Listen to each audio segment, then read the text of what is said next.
दोस्तों, सदियों पहले जाति, समुदाय और धर्म के नाम पर हमारी पिछड़ी और दकियानूसी सोच का फायदा विदेशी शासकों ने और अंग्रेजों ने बहुत कुछ हद तक उठाया, या यूं कह लीजिए कि पूरा उठाया। फलस्वरूप हमारा भारत देश सदियों तक विदेशियों का गुलाम रहा।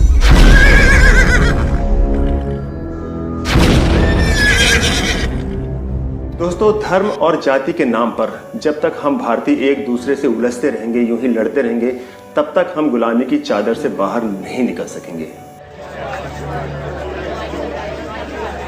दोस्तों, पहले हमारी इसी सोच का फायदा विदेशियों ने हमें गुलाम बनाकर उठाया और कभी सोने की चिड़िया कहलाने वाला हमारा भारत देश आज दरिद्रता के दलदल में धंसता चला जा रहा है।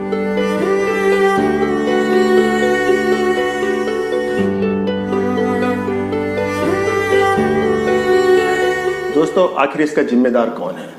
ये सोचने और समझने की क्षमता हम खो चुके हैं, या यूं कह लीजिए कि इस बारे में हम गंभीरता से सोचना ही नहीं चाहते।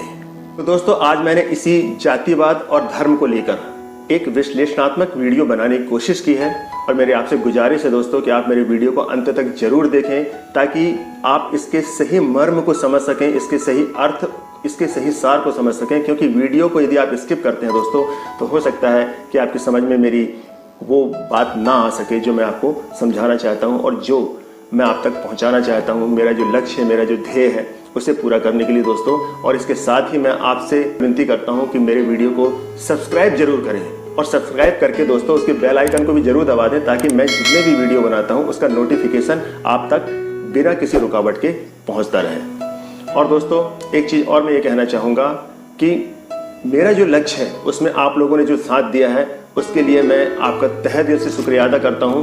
और आप मेरा बहुत सहयोग कर रहे हैं दोस्तों, भविष्य में ऐसा ही सहयोग करते रहेंगे, क्योंकि मुझे मालूम है कि अच्छा काम करने वालों का साथ आप हमेशा देंगे और आपका साथ मुझे यूं ही मिलता रहेगा। मैं समाज के हित में जो काम करने का मैंने बीड़ा उठाया दोस्तों, मैंने आपसे वादा किया है कि मैं पीछे हरगिज़ नहीं हटूंगा, चाहे कुछ भी हो। तो दोस्तों, आप इस वीडियो को स्टार्टिंग से लेकर अंत तक जरूर देखिएगा। लास्ट में जो वीडियो का एंड होगा वहां पर आपको सही इसका सार मिल सकेगा।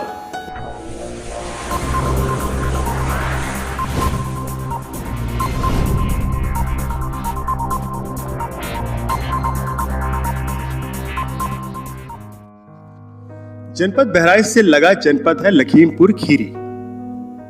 जैसा कि आप जानते हैं कि खीरी के बहुत बड़े भूभाग पर पासियों का राज्य रहा है। उत्तर प्रदेश गजेटियर खीरी के पृष्ठ 258 पर इसके विषय में बहुत कुछ लिखा भी गया है।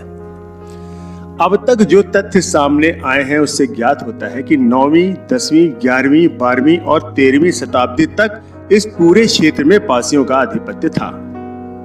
यह वह समय था जब हरदोई, उन्नाव, लखनऊ, बाराबंकी और लखीमपुर खीरी आदि जनपदों में भी पासियों का राज्य था। किंतु दोस्तों, गौर करने और ध्यान देने वाली बात है कि भारतवर्ष में जब विदेशी मुस्लिम आक्रमणकारियों ने हमला किया,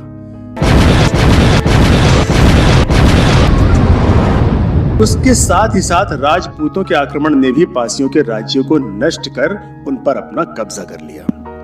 चूंकि पासी राजा अलग अलग लड़े, मिलजुल कर एकजुट होकर आक्रमणकारियों का मुकाबला नहीं कर सके, इस कारण से उनके हाथ से उनका राजपाट जाता रहा। यही बात जिला गजेटियर खीरी में कही गई है। मित्रों, एक अंग्रेज विद्वान जिनका नाम विलियम क्रूक था, उन्होंने अपनी पुस्तक tribes and castes of the north western India के वॉल्यूम 2 के पृष्ठ 1 पर इसके बारे में बहुत कुछ लिखा है, जो अंग्रेजी में है। यदि उनके लेख के हम मूल तात्पर्य को पकड़ें तो वो इस बात का प्रमाण है कि अयोध्या के सूर्यवंशी राजा रामचंद्र के शासनकाल के बाद इतिहास बहुत समय तक अंधकारमय रहा। जब से इतिहास की जानकारी हुई, तब यह परिदृश्य सामने आया कि अयोध्या का विशाल साम्राज्य नष्ट हो चुका था। सूर्यवंशी राजा बिखर गए थे।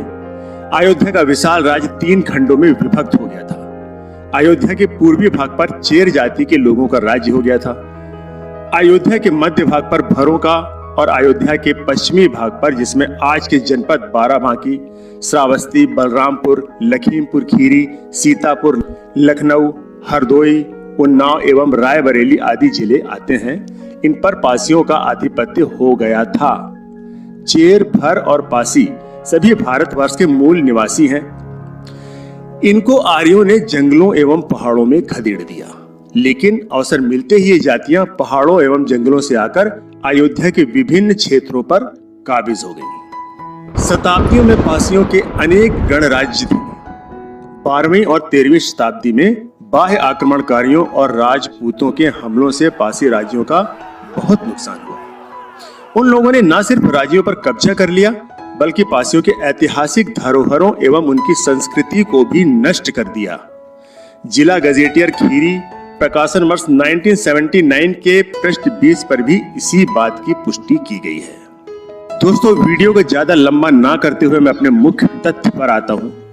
जो हमने इसका विश्लेषण करके पाया है वो ये है कि जाति और धर्म, इन दो चीजों ने हमारे समाज को इतना पीछे कर दिया कि हमारे समाज की हालत बद से बदतर होती चली गई। यदि हम प्राचीन इतिहास पर नजर डालें तो हम ये पाते हैं कि पासी साम्राज्य था जरूर, मगर वो टुकड़ों में विभक्त था।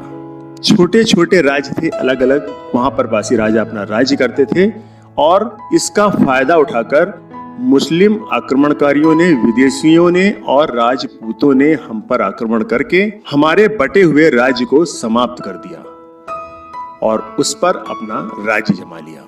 मेरे कहने का तात्पर्य यह है कि उस समय भी हमारे समाज का अलग अलग होना ही हमारे समाज के राज्यों पर काफी भारी पड़ा। और आज वर्तमान में यदि हम देखें तो वर्तमान में भी यही स्थिति है कि हमारा समाज अलग अलग टुकड़ों में बटा हुआ है। दोस्तों, जरूरत है हमारे समाज को एक होने की, एकजुट होने की। पासी राजा अलग अलग रहे, मिलजुल कर एकजुट होकर आक्रमणकारियों का मुकाबला नहीं करे। यही वजह थी कि हमारे पासी अपने राजपाट को खोते चले गए और जिसका फायदा विदेशी आक्रमणकारियों ने और राजपूतों ने बहुत उठाया और धीरे धीरे करके पासी साम्राज्य का अंत हो गया, पतन हो गया। दोस्तों, किसी ने समझने की कोशिश नहीं की कि अंग्रेजों ने हमारे और कुछ अन्य समाज पर जरायम पेशा एक्ट क्यों लगाया था। उन्होंने सिर्फ और सिर्फ अपने स्वार्थ को लेकर हम पर जरायम पेशा एक्ट लगाया था और जरायम पेशा एक्ट हट जाने के बाद आज वर्तमान में भी हम उसके असर का खामियाजा भुगतते चले आ रहे हैं, मगर अब ऐसा नहीं होगा। तो दोस्तों, हमें इसकी जड़ तक, इसकी तह तक जाकर हमें इस बात पर गौर करना है, इस बात पर चिंतन करना है, विचार करना है कि हमें सबसे पहले सर्वप्रथम हमें अपने समाज को एकजुट करना है। उसके बाद की रणनीति हम सब मिलकर कैसे बनाएंगे, किस रूप में बनाएंगे, ये आपसी विचार विमर्श के बाद हम तय कर सकते हैं। तो दोस्तों, आपको ये वीडियो कैसा लगा?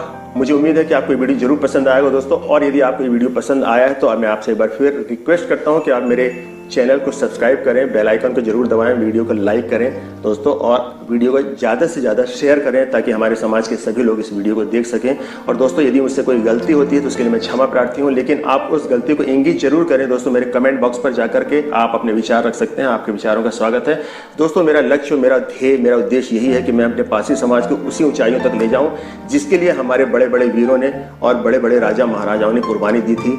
हमारा उद्देश्य है कि हम उनकी कुर्बानी को विफल नहीं होने देंगे दोस्तों। अगले वीडियो में ऐसा ही एक विषय लेकर के, ऐसे ही एक टॉपिक को लेकर के मैं आपके सामने फिर हाजिर होऊंगा।